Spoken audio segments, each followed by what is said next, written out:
Boa noite, um grande abraço, né, a todos os nossos irmãos que estiverem agora nesse momento aqui conectados conosco e todos aqueles trabalhadores do Centro Espírita Sebastião Marte, onde nós participamos, né, a nossa casa máter, que estão vinculados a esse trabalho por causa do horário na sexta-feira, né, que também possam receber essas bênçãos que nós com certeza estamos agora nesse momento recebendo.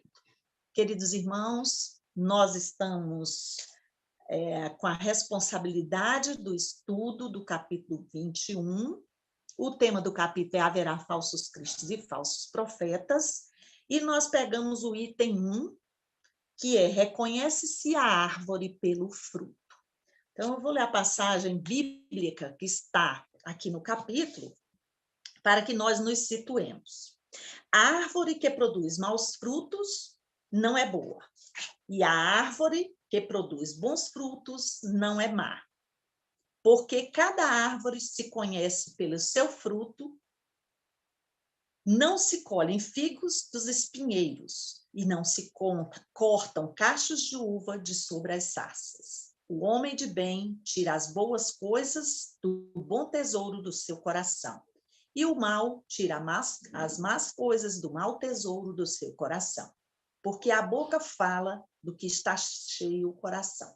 Esse é um registro de Lucas, no capítulo 6, versículos 43 e 44.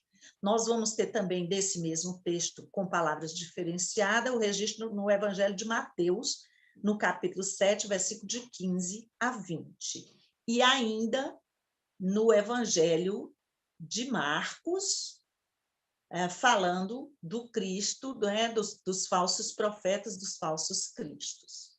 Então, queridos irmãos, a gente se valeu aqui de um texto de Emmanuel, no livro Fonte Viva, é o capítulo 4 de Emmanuel, num trabalho que é feito no Momento Espírita, né, que é uma coletânea de passagens dos livros de Emmanuel, e nós vamos ler, antes da gente entrar propriamente na reflexão sobre a reconhece a árvore pelo fruto, nós vamos falar um pouco, é um poemazinho que a gente vai ler aqui, que eu encontrei nesse texto do Momento Espírita, que eu achei muito apropriado, para que a gente possa refletir. Nem pelo tamanho, nem pela configuração, nem pelas ramagens, nem pela imponência da copa. Nós estamos falando aqui de árvore, né? Nem pelos rebentos verdes, nem pelas pontas ressequidas, nem pelo aspecto brilhante, nem pela apresentação desagradável, nem pela antiguidade do tronco, nem pela fragilidade das folhas, nem pela casca rústica ou delicada, nem pelas flores perfumadas ou sem perfume.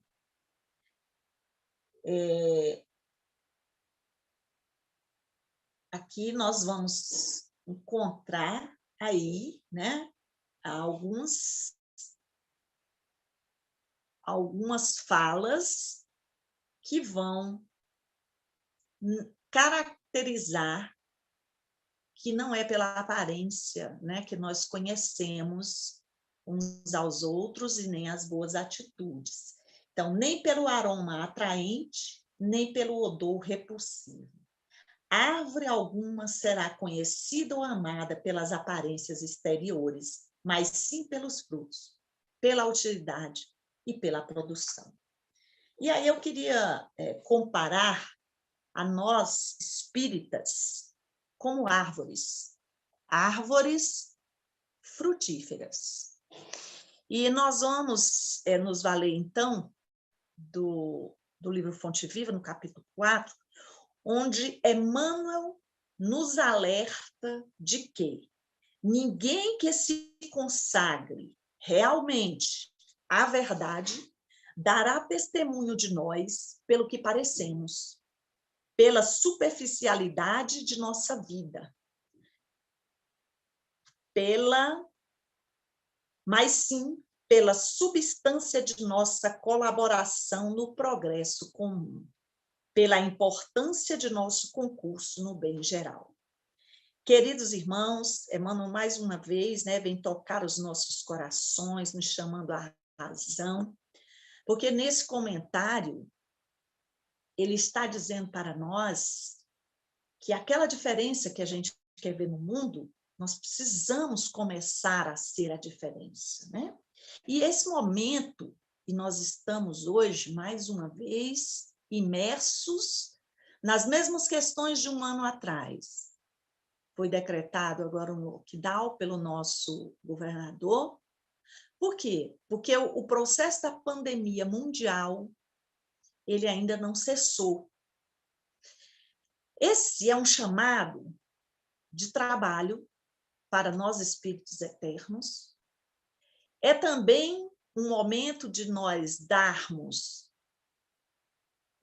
nosso testemunho pelo aprendizado, e é também um momento de, como filhos de Deus, estarmos já aplicando aquilo que nos foi ensinado pelo Pai durante toda a nossa eternidade até os dias de hoje, porque nós somos espíritos eternos, já vivemos aí para nós uma eternidade e continuaremos a viver.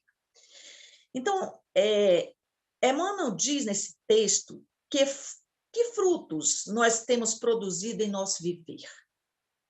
Pensando nisso, né, que ninguém dará o testemunho, ninguém que é sério, né, que se consagre realmente à verdade, dará o testemunho de nós se a gente for superficial. Nós somos espíritas, trabalhadores das casas espíritas, irmãos que nos congregamos, que estamos unidos por um objetivo, que é a nossa própria evolução individual, mas também estamos cientes do processo de evolução coletiva. Nos encontramos nesse momento num país maravilhoso, que é o nosso Brasil, vivenciando muitas questões que são pertinentes, como tem nos alertado muita doutrina, ainda ao nosso nível alterado de egoísmo e de orgulho. Porque o orgulho e o egoísmo são a chaga da humanidade. Já está dito nas obras básicas e também nas obras complementares. Nós que estudamos a doutrina, chegamos hoje, né, na doutrina espírita. Então, nós já estamos revivendo, refazendo, recapitulando esses ensinamentos há muito tempo. Há mais de 2000 anos, está conosco o Evangelho de Jesus. E a doutrina espírita, ela traz esse Evangelho redivivo para que nós exercitemos na nossa prática. Porque, queridos irmãos, não tem nos adiantado decodificar os textos evangélicos, saber de cor e salteado, linha por linha, vírgula por vírgula, do que está escrito no Novo Testamento, do que está escrito na mensagem de Jesus. Pois que o Mestre também vivenciou isso que foi trazido para nós das suas mensagens, no momento que esteve aqui conosco, apontando para nós, assinalando para nós, que nós devemos também associar o nosso conhecimento a uma prática de vivência diuturna. E nós, os espíritas, como todos aqueles que estão caminhando nesse caminho do Cristo, temos a responsabilidade de atender esse chamado para que nós mesmos estejamos nos curando, nos libertando. Nós não estamos sendo chamados para salvarmos ao outro, não. Nós estamos sendo chamados para que tenhamos a oportunidade de nos recuperar, de voltar atrás naquilo que a gente fez errado, para que nós não cometamos mais enganos pela nossa vida afora. E esse é o momento em que o planeta passa por um teste seríssimo nesse sentido moral. E quando eu falo o planeta, nós sabemos que quem está passando por esse somos nós, espíritos reencarnados e os desencarnados que compõem a humanidade que está sobre o planeta. Por quê? Porque o planeta em si, ele cumpre a sua missão como criação divina e está aí passando da fase de provas e expiações para a fase de regeneração. O planeta de regeneração, como está dito para nós no Livro dos Espíritos e no Evangelho, segundo o Espiritismo, planeta de regeneração, ainda há o mal nele, sim, mas ele não predomina mais, porque os espíritos, ou seja, a energia que está nessa atmosfera de um planeta em regeneração, planeta regenerado, é uma atmosfera onde os espíritos já se deram a oportunidade de, na consciência, registrar as suas necessidades.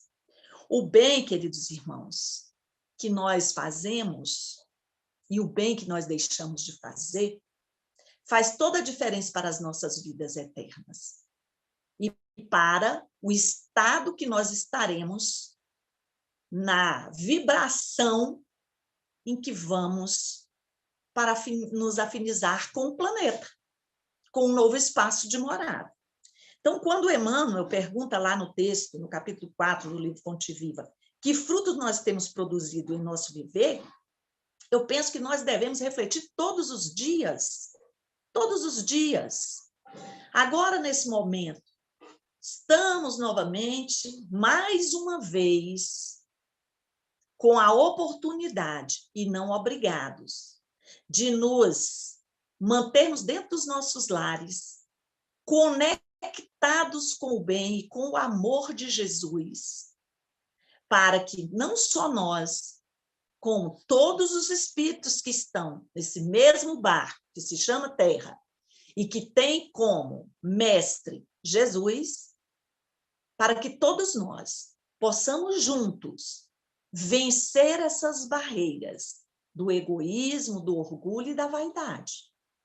Que árvores somos nós? Que frutos temos dados? Nós, os espíritas, com todo esse legado doutrinário, porque a doutrina espírita está conosco há mais de 160 anos.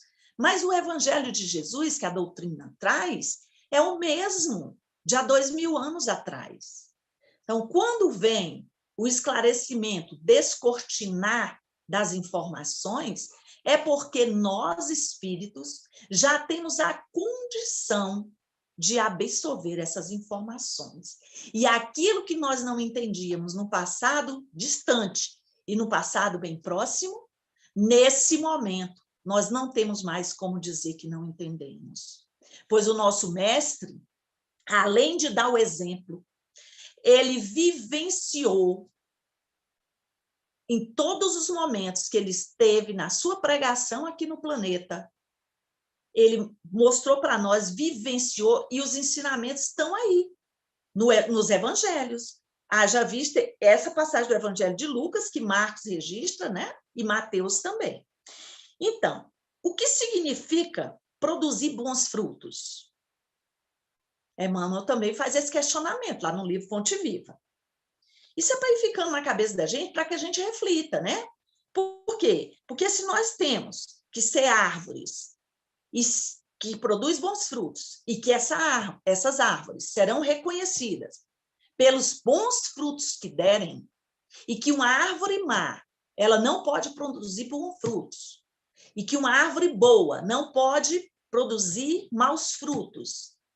Por quê? Porque a boca fala daquilo que está cheio o nosso coração. Como espíritas, o nosso coração deve estar cheio de amor, deve estar cheio de esperança, porque nós conhecemos a realidade da vida eterna. Nós sabemos que todas as coisas que estão acontecendo não são coisas que não vão acabar. Pelo contrário, nós sabemos que elas passarão. E nós sabemos que nós teremos dias melhores. E nós sabemos que o nosso futuro é a ascensão espiritual. num nível de entendimento da divindade e de todos os seus postulados que nos permitirá viver em harmonia com toda a natureza. Então, o coração de quem tem essa informação deve estar cheio de amor, precisa estar cheio de amor. E há inúmeras oportunidades diuturnas para que nós estejamos fazendo o exercício do bem, de nos manter conectado, o exercício de quando a gente for fazer algo para nós ou para os outros, que façamos com todo esse amor envolvido e que nós também estejamos fazendo a diferença dos nossos demais irmãos que ainda não têm esse tipo de esclarecimento. Nós não podemos nos dar o luxo de nos comportar como todas as pessoas que não conhecem Jesus, que não têm Jesus como mestre.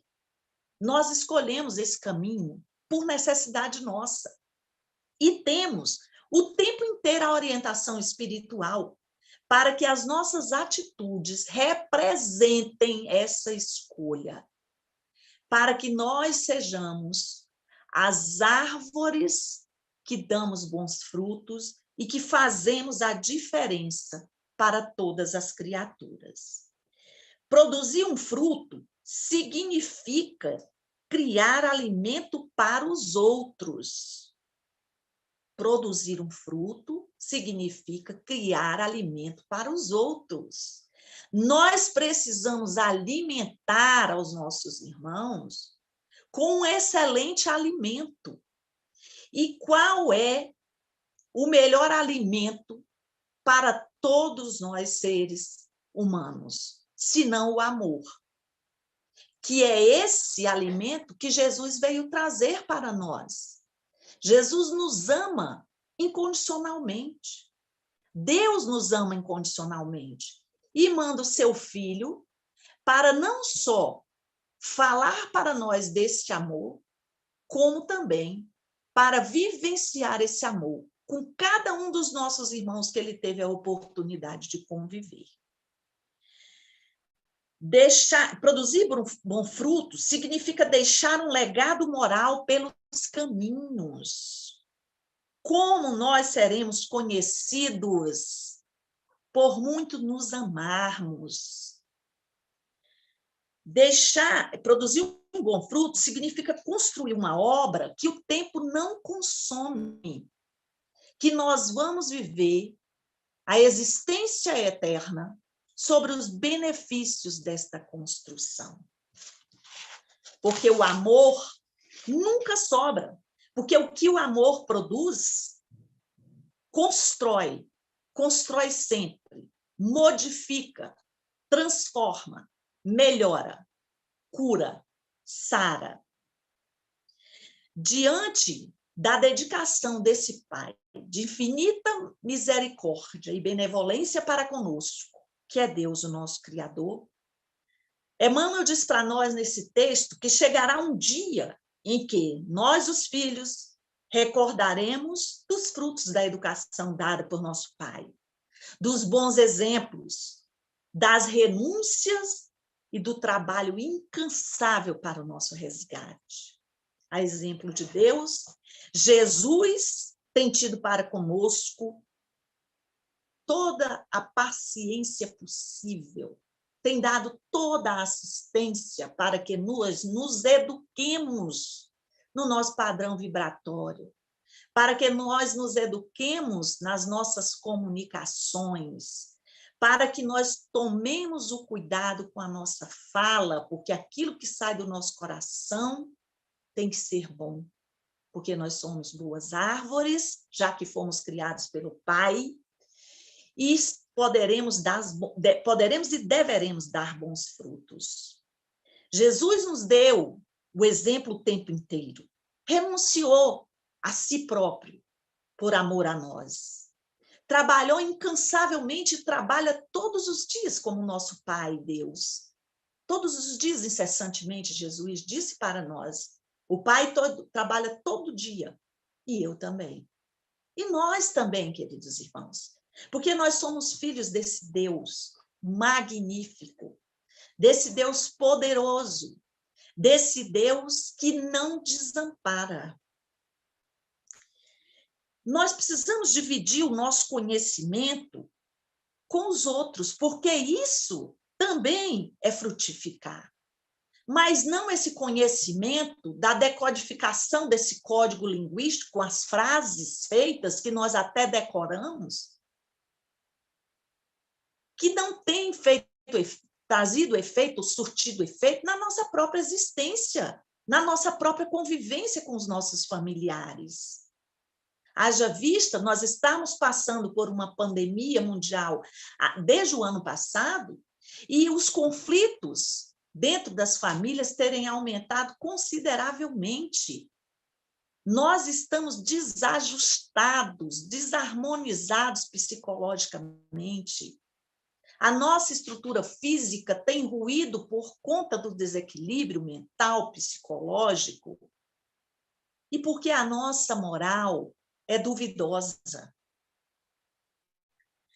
Por que reter conosco o que pode ajudar tanta gente? Se nós temos aprendido todos os dias, ao longo das nossas mais diversas encarnações, que o amor de Deus é infinito sobre nós, que Jesus é o mestre que está conosco, que entrou no barco em primeiro lugar, como está na passagem do Evangelho de Mateus. Jesus entra no barco e todos os apóstolos entram em seguida. Nós dizemos que somos seguidores do Cristo, aprendizes do Evangelho do Cristo. Nós dizemos que o Cristo é o nosso mestre. Mas o nosso comportamento tem demonstrado isso? Porque nós podíamos dar uma olhada no comportamento daqueles que foram os apóstolos, daqueles que foram os discípulos.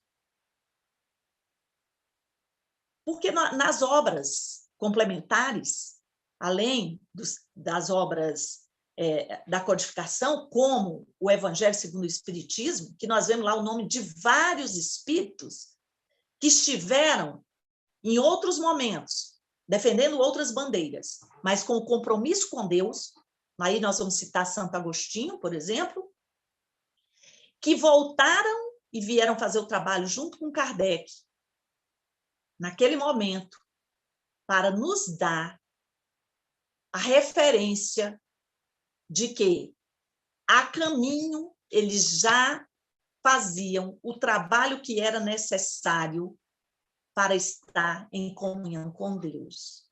E que, apesar de ainda confusos, às vezes, nos seus pensamentos, nas suas retóricas e nos seus registros, eles voltam e vêm reafirmar tudo aquilo que eles falaram, mas reconhecendo que a vida não se limita a uma encarnação, que a vida é eterna.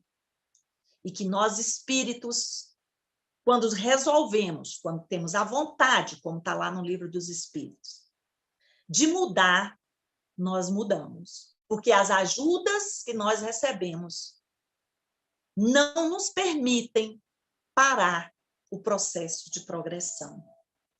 Há muitos espíritos, nós falamos do nosso anjo de guarda, do nosso mentor espiritual, mas quantos são os espíritos abençoados, trabalhadores anônimos da seara do Cristo, que caminham conosco em todos os momentos das nossas existências? Quantos são, queridos irmãos, e quantas são as mensagens que têm chegado falando para nós desses inúmeros espíritos que estão organizados no plano imaterial da vida, aproveitando as energias, se conectando em grupos gigantes, como as equipes de Dr. Bezerra de Menezes, como as equipes de Maria e tantos outros espíritos que estão participando neste momento para que nós que estamos aqui nesse planeta não estejamos aflitos. Porque Jesus disse: vinde a mim, todos vós que estáis aflitos, e eu vos aliviarei. Jesus também disse que a terra seria para aqueles que são mansos e pacíficos. Mansuetude é produção de bom fruto. É manso aquele que entende que Deus é maior do que todas as coisas e que, por isso, não precisamos de fazer justiças com as nossas próprias mãos. Aliás, nós devemos usar as nossas mãos para levar aos céus e agradecer, porque nós temos muitos motivos para agradecer. As nossas mãos nunca deveriam ser manchadas com as injúrias que, através dos nossos dedos, da escrita, da digitação, nós fazemos aos nossos irmãos, que ainda estão cometendo alguns enganos, apesar das oportunidades. Quando a gente faz isso, a gente está tendo a competição, o desejo de mostrar que nós somos melhores. Será que a gente ainda não entendeu? Isso quem diz é Emmanuel, lá no Fonte Viva. Mas será que a gente ainda não entendeu que só seremos melhores quando trouxermos os que estão em torno de nós para junto de nós?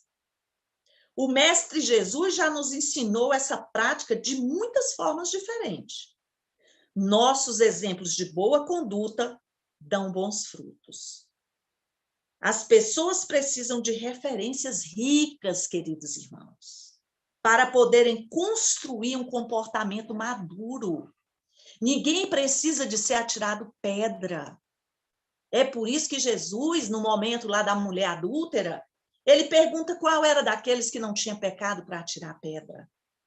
Quando nós apontamos os erros dos nossos irmãos desses momentos de tanto conflito, onde a responsabilidade está sobre eles maior, e eles continuam fazendo aquilo que não é benefício para a maioria da humanidade, nós temos, queridos irmãos, que com nosso coração cheio de amor, a exemplo de Jesus, chorar pelos nossos irmãos que ainda não estão conseguindo. Porque todos nós estamos sendo vitimados, porque nós jogamos as pedras nos nossos irmãos e essas pedras vêm de volta para nós, porque todos nós temos erros, dificuldades inúmeras. Se nós não tivéssemos defeitos morais, se a nossa moral fosse exemplo, nós não estaríamos passando por uma pandemia no planeta. Porque isso não acontece com o espírito que vive um mundo de regeneração, que vive em mundos ditosos. Isso acontece com espíritos aos quais o processo moral, a evolução moral, ainda é mínima. Mas a grande diferença nossa é que nós temos um mestre, um exemplo que está conosco e que nos encaminha, por assim dizer, por este grande mar da vida, neste barco, onde estamos todos, ainda meio que segurando mais a nós mesmos do que aos outros, mas precisamos entender. Porque uma das maiores alegrias da existência será ao entardecer dos anos da nossa vida, podermos olhar para trás e percebermos quantos bons frutos podemos deixar.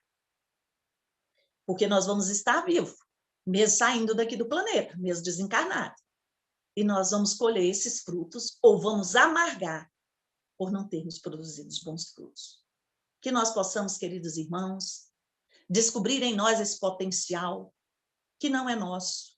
Esse potencial é divino, que foi colocado em nós para que nós desenvolvamos essas potencialidades. E o caminho a gente tem. O mestre é Jesus. E nós estamos na doutrina espírita, abençoada que nos esclarece. Sejamos todos envolvidos pelas bênçãos do mestre Jesus. Reflitamos, queridos irmãos, durante a noite de hoje, durante os dias que se seguem. Vamos fazer um exercício da água da paz, como dizia o Chico, e vamos, nesses momentos em que nós sentimos a vontade de jogar a pedra no nosso irmão, de dizer qual é o jeito de fazer, vamos olhar para dentro de nós e vamos acionar em nós aquilo que nós podemos para fazer a diferença. Tudo dará certo, tudo ficará bem, tudo passará com a graça de Deus. Obrigada. Mas então, Giovana, se puder fazer aí as considerações finais, Sim. para que a gente possa então fazer a prece e finalizar. Paulo, eu quero agradecer, né, primeiro a Deus imensamente pela rica oportunidade. Que bom que eu estive aí com você aquele dia, né, para que a gente pudesse fazer esse estudo na noite de hoje. É uma casa muito querida, né, a casa de Sebastião Marte. É um grupo muito querido. Nós somos irmãos afinizados, né? A gente vê quando se encontra, né, quando se fala, quando se vê assim hoje nessa evolução da tecnologia. Então são corações que estão tão pertos, ligados por muitas existências, que a gente possa aproveitar isso. E eu agradeço imensamente a cada um dos irmãos que participou conosco, aqueles que ainda, porque vai ficar gravada a palestra, terão a oportunidade de nos ver e nos ouvir, porque essas palavras que vão confortar não são as que saem da minha boca, evidentemente. Eu sou um espírito como todos esses que estamos, né, juntos nessa jornada, com as maiores dificuldades que a gente possa imaginar. Mas Deus tem permitido que a gente vá mudando aos pouquinhos o nosso entendimento sobre as nossas próprias necessidades. E isso eu agradeço a cada um desses irmãos nossos que estão conosco, porque vibram positivamente e fazem chegar a nós o conforto, e esse conforto, né, torna-se recíproco. Então, é gratidão eterna a cada um, muito queridos nossos irmãos, e que nós possamos em breve estarmos juntos novamente, porque já estamos juntos em coração. Graças a Deus. Muito obrigada.